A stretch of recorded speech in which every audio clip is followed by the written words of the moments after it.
Your ex is a loser. Here's how we're gonna get over them. And even if your ex isn't a loser, they're a loser for letting you go, and they're a loser for letting you be as hurt as you are. So let's just spend a second to accept the fact that we are about to level up with this video. My name's Emily. Welcome to my channel where I make basically two different kinds of content. I have a lot of advice on careers because I am a full-time recruiter, but I also have a pretty popular series called the Big Sister Advice Series, where I give you tips and tricks on everything from relationships to friendships, mostly because I've been there, done that. A lot changes in your late 20s, and I've been blessed to have an amazing network of women in my life who've really helped me learn and grow, and I want to make sure I'm extending that knowledge and just things that I've learned onto you. So if you think this is going to be helpful, don't forget to smash that like button, hit that subscribe button so you can stay a part of the fam. I'm just fully gonna lounge back. I don't care if this is like a weird position. We're just hanging out. The reason I think I get over breakups pretty easily is because I take a business-minded approach. I literally have like a step-by-step guide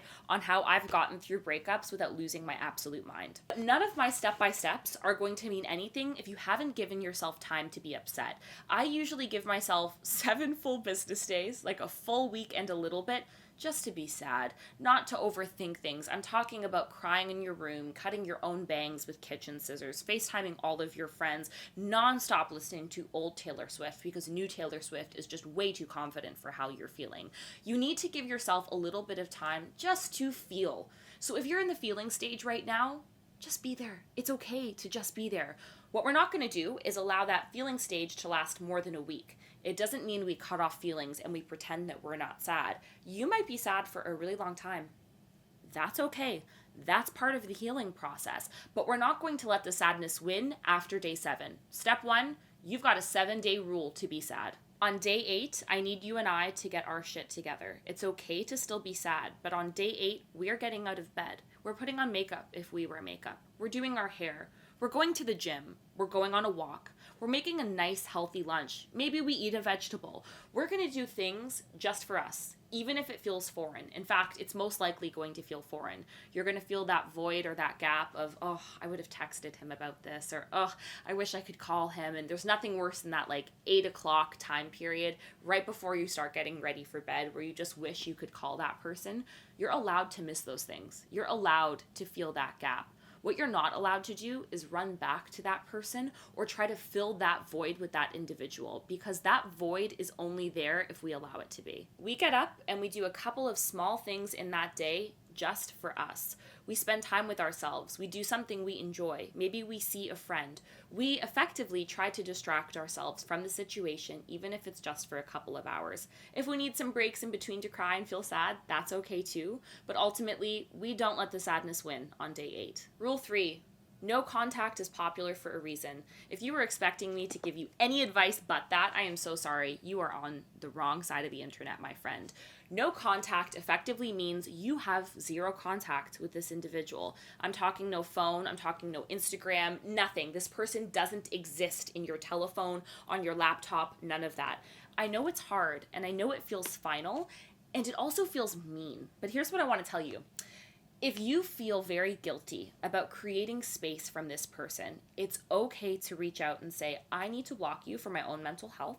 And when we're in a better place, maybe we can reconnect in a few months. But nothing's going to change unless something changes. You're not together right now for a reason. So you need to embrace this stage of where you're at if you're ever going to get back together, or if you're not. Every single ex I've had, I genuinely thought in the future we would end up getting back together. I went through the healing process, and once I went through that healing process, I realized that person was never going to be my person. And that's why we go through this, and that's why no contact matters. Every time you see their name pop up on your phone, you are opening the wound again. You are not giving your body time to heal and to scab and to move forward.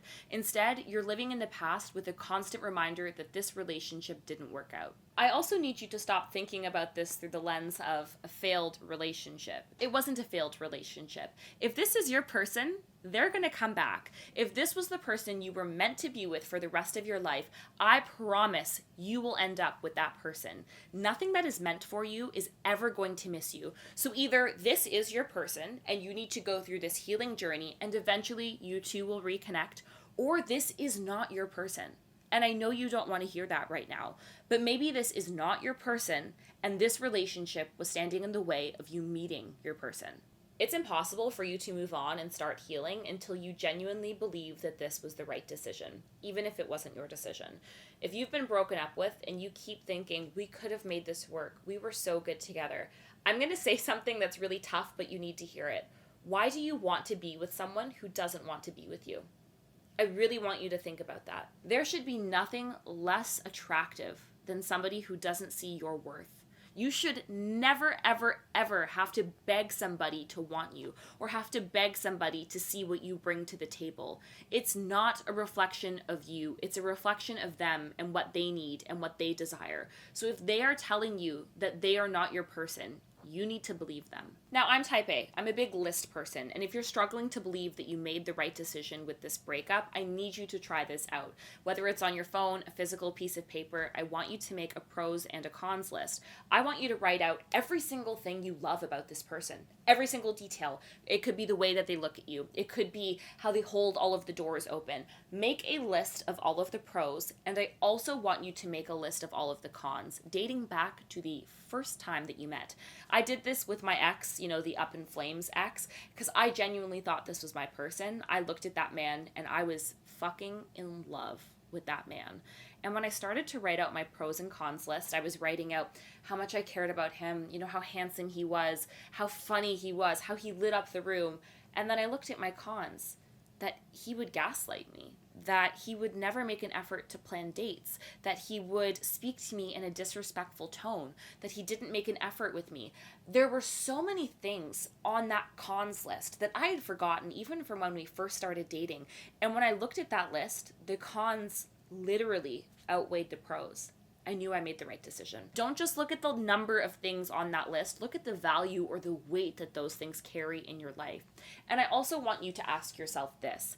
If they didn't change for the rest of your life, would you be happy? The answer is probably no.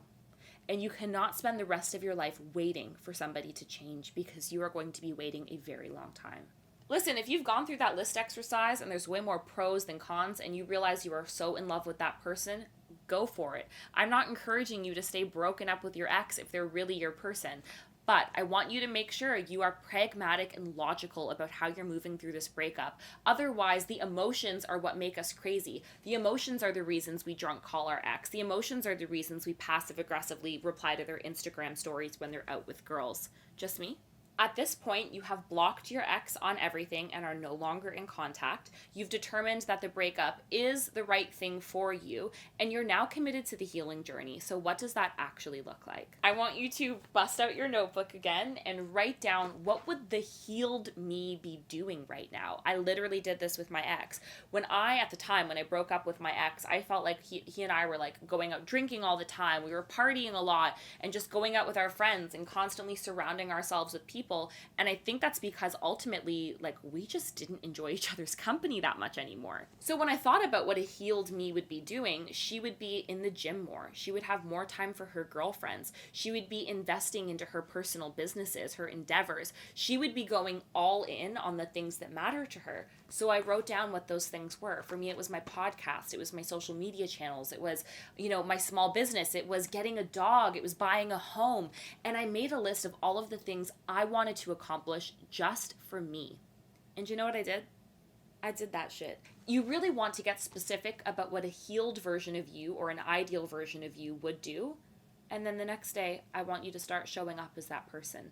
Even when it feels inauthentic, even when it feels like you're pretending to be that individual, I need you to show up as her, because the more you show up as the ideal version of yourself, the more you are going to become her. You're going to rinse and repeat this literally for months. You're going to have days where it hurts a lot and days where you forget you ever even knew that person. And ultimately, time is going to heal all of those wounds. But if you're committing to things like no contact, committing to stepping into your best self, committing to journaling your feelings so you're genuinely processing them, I guarantee in about 3 months' time, you are going to feel like such an amazing version of you. If this is how much you loved the wrong person, imagine how much you're going to love the right person. I know it feels like this is the last person who's ever going to get you and the last person you're ever going to love. And I'm sorry, because I know I have felt that a couple of times over. But they're always the one until they're not. I know it's harsh, but this person feels like the only person on the planet who's going to get you right now. But there are still gaps in that relationship. Otherwise, frankly, you wouldn't be here. Imagine you found a person who had all of the pros of this person and all of the things this person was missing. Wouldn't that be the kind of love that you deserve? Love shouldn't be this hard. It shouldn't be click on my YouTube video hard. You know what I'm saying? Like I said, if you enjoyed this video, if you have questions or just need a big sis to talk to, go ahead and do that in the comments. I've got all my other socials linked either here or in my bio. I hope this was helpful. And comment 3 months from now how much better you're feeling, because I know you're going to.